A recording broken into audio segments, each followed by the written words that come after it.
Hello साहब, एक बार फिर स्वागत है आपके अपने YouTube channel R S career contest में। आज हम बात करने वाले एक बार फिर से संस्कृत साहित्य, और संस्कृत साहित्य में अपना टॉपिक चल रहा है कालिदास, महाकवि कालिदास। तो पिछले क्लास में हमने पढ़ा था कालिदास का जीवन परिचय, कौन कौन से प्रश्न यहाँ से पूछे जा सकते हैं, कौन कौन से प्रश्न इम्पोर्टेंट थे, वो भी हमने इसमें डिस्कस कर लिया था। ये इस सीजन की यानी कालिदास की दूसरी क्लास है, और इसमें हम आज पढ़ने वाले हैं यहाँ पर सबसे पहले हम बात करेंगे इनका आज रचना परिचय। ठीक है, रचना परिचय, और साथ में बात करेंगे हम प्रमुख तथ्य, जो एग्जाम की दृष्टि से काफी इंपॉर्टेंट है। दो टॉपिक आज हम इसमें डिस्कस करने वाले हैं। एक तो रचना परिचय, रचना में कौन कौन सी रचनाएं इनके द्वारा लिखी गई, कौन कौन से प्रश्न वहां से अभी तक बने, कौन से प्रश्न अब बन सकते हैं। साथ में बात करेंगे प्रमुख तथ्य कौन से, जहां पर एग्जामिनर सीधा से सीधा प्रश्न पुट अप करता है, वो यहाँ से हम डिस्कस करेंगे। लेकिन वही बात, सबसे पहले चैनल पर नए तो चैनल को पहले सब्सक्राइब कर लीजिए, बेल आइकन जरूर प्रेस कर लीजिए। और हम बात करें यहाँ पर सबसे पहले रचना परिचय की। ठीक है, तो महाकवि कालिदास द्वारा 7 रचनाएं लिखी गई। ठीक है, 3 रचना के बारे में मैंने आपको बता दिया, जो अस्ति, कश्चित, वाग विशेष।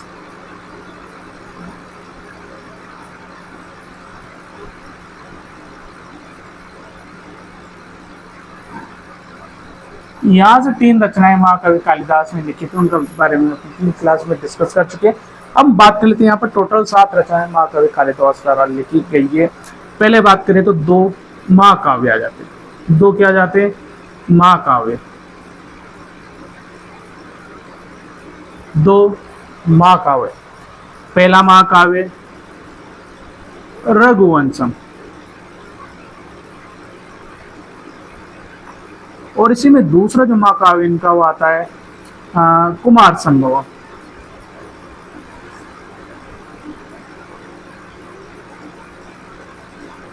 यानी महाकवि कालिदास ने 2 महाकाव्य लिखे हैं। एक तो पहला तो रघुवंशम, दूसरा कुमार संभवम। इनके 2 खंड काव्य, 2 क्या इनके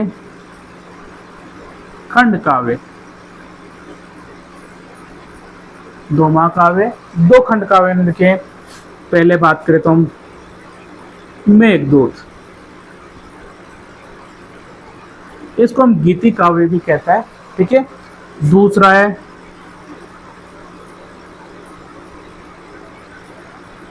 ऋतु संहार,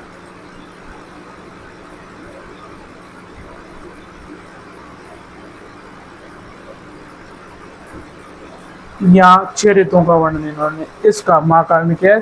तो ये 2 महाकाव्य, 2 खंड काव्य, 4 हो गए। और 3 जो इनके वो नाटक है। 3 क्या इनके नाटक। ठीक है, 3 इनके नाटक है। पहला बात करें तो पहला है विक्रमोर्वशीय।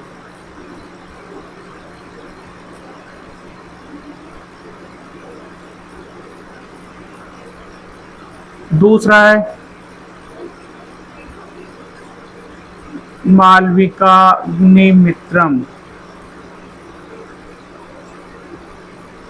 और तीसरा जो इनका नाटक है वो है अभिज्ञान शाकुंतलम।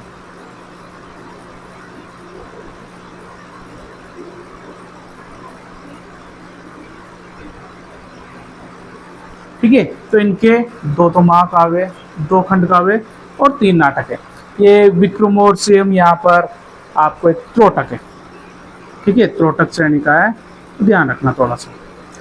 अब बात कर ले, यहाँ पर एक प्रश्न और बन जाता है कि सबसे पहले सर्वप्रथम किसकी रचना हुई? कालिदास ने सर्वप्रथम किसकी रचना की थी? तो सबसे पहले जो रचना की थी वो था इनका ऋतु संहार। कहां पर गया? ये वाला सबसे पहले इनके द्वारा लिखा गया खंड काव्य था। इसके बाद जो लिखा इन्होंने, ठीक है, तो पहला वाला पूछ ले या फिर अंतिम वाला पूछे, तो अंतिम वाला ये आपका अभिज्ञान शाकुंतलम। अंतिम 7वें नंबर पे ये लिखा गया था अभिज्ञान शाकुंतलम। और अभिज्ञान शाकुंतलम एक इनका सर्वश्रेष्ठ नाटक भी, सर्वश्रेष्ठ कृति पूछी जाए तो वो यही है इनकी। ठीक है, तो सबसे और अब बात कर ले सबसे पहले तो यहाँ पर पहला महाकाव्य की बात करें तो रघुवंश।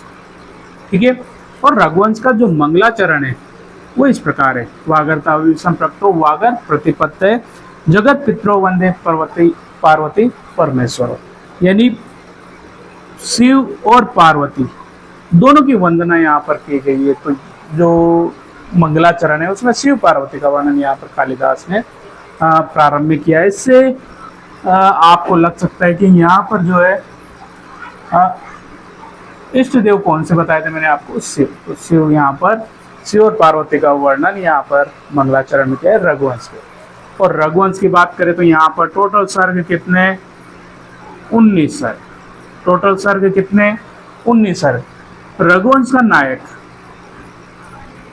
कौन है, राम। कौन सी प्रकृति, तो आपको पता होना चाहिए धीरोदात्त। नायिका कौन, नायिका है सीता। कौन से प्रकृति की, तो यहां पर आ जाएगा स्वकीय। ठीक है, रघुवंश में कितने राजाओं का वर्णन किया गया है, तो 30 + 1, यानी मनु और मनु के साथ यहाँ पर 30 राजाओं का वर्णन किया है। तो टोटल कितने राजा है, 30 राजा। कितनी पीढ़ियों का वर्णन किया गया, तो यहाँ पर आ जाएगा 29 पीढ़ियों। ठीक है, कितनी पीढ़ियों का। रस कौन सा है इसका, तो इसका रस है शांत। कौन सा, शांत। और थोड़ा सा ये भी समझ लो कि कालिदास के जितने भी काव्य हैं, केवल रघुवंश में शांत रस का प्रयोग हुआ है, बाकी सभी रचनाओं में श्रृंगार रस का प्रयोग हुआ है। ठीक है, ये शांत रस केवल रघुवंश महाकाव्य में। ठीक है, अब राम कौन से वंश में थे, तो यहाँ पर इक्ष्वाकु वंश, यानी हम कह सकते हैं इसको सूर्यवंश। ठीक है, सूर्यवंश के राजा थे। और यहाँ पर टोटल कितने सर्ग, 19 सर्ग। अब विषय वस्तु की, कथा वस्तु की बात करें तो रघुवंश का जो 9 सर्ग है, 1 से लेकर के 9 सर्ग है, यहाँ पर 4 राजाओं का वर्णन है। पहला राजा हो जाता है यहाँ पर दिलीप। ठीक है, पहला राजा हो जाता है दिलीप। दूसरा रघु, तीसरा अज, और चौथा राजा हो जाता है दशरथ। यानी 1 से लेकर के 9 सर्ग जो है उसमें 4 राजाओं का वर्णन है।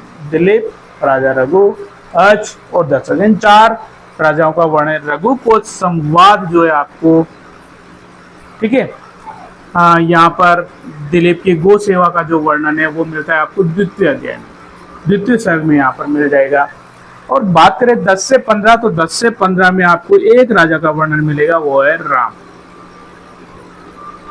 10 से 15 में आपको केवल एक राजा का वर्णन मिलेगा, वो है राम। और 16 से 17 तक आपको राम के पुत्र लव का जो वर्णन यहाँ पर मिल जाएगा। और 18 में बात कर ले तो बचे हुए 23 राजाओं का वर्णन आपको मिल जाएगा 18वें सर्ग में। और 19वें सर्ग में आपको केवल अंतिम जो राजा है, अंतिम राजा कौन, अग्निवर्ण, अंतिम राजा का वर्णन मिलेगा। यानी ये आपको पहले से लेकर के 9 सर्ग आपको 4 राजाओं का वर्णन मिलेगा। इसमें रघुवंश में राजा दिलीप, रघु, अज और दशरथ, ये 4 राजाओं का वर्णन आपको 1 से लेकर के 9 सर्ग में मिलेगा। 10वें सर्ग में आपको 10 से 15 सर्ग में आपको राम का वर्णन मिलेगा। 16 से 17 में आपको राजा लव का वर्णन मिलेगा। 18 सर्ग अकेला आपको 23 राजाओं की जानकारी आपको 18वें सर्ग से होती है। 19वें सर्ग से आपको अंतिम जो राजा अग्निवर्ण, उनकी जानकारी आपको यहाँ से होती है। और एक और विशेष बात यहाँ पर, आपको जो नंदिनी वाला राजा दिलीप और उनकी पत्नी सुदक्षिणा ने जो 21 दिन तक, कितने दिन तक, 21 दिन तक जिस धेनु की सेवा की थी वो थी नंदिनी। ठीक है, और नंदिनी गो की सेवा इन्होंने की थी, नंदिनी या कामदेवों की पुत्री है। ये वर्णन आपको द्वितीय सर्ग में मिलेगा। ठीक है, कौन से सर्ग में मिलेगा? और इस गाय पर जो आक्रमण करने वाला था उसका नाम था कुंभोदर। ये भी आपके प्रश्न कभी कभी आ सकता है। नंदिनी के ऊपर जिसने आक्रमण किया था उस सिंह का नाम था कुंभोदर। तो ये वर्णन आपको यहाँ पर, पत्नी का नाम आपको पता होना चाहिए, सुदक्षिणा। ये आपके पहले सर्ग में से। ठीक है, और एक जो पांचवें सर्ग में, पांचवा सर्ग भी इसका इंपॉर्टेंट है।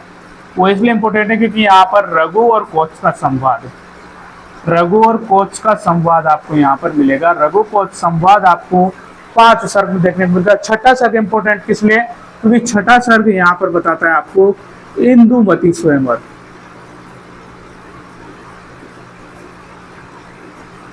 इंदुमती स्वयंवर, इसका वर्णन आपको छठे सर्ग में मिलेगा। इसी छठे सर्ग के कारण जो श्लोक इन्होंने संसार में दीप्सिका और रात्रि वाला श्लोक आता, उसी कारण कालिदास को कौन सी यहाँ पर उपमा मिली थी? तो यहाँ पर दीपशिखा की उपाधि यहाँ पर मिली थी। तो ये सर्ग आपको इम्पोर्टेंट है, यहाँ से इस प्रकार की जानकारी एग्जाम में पूछी जा सकती है।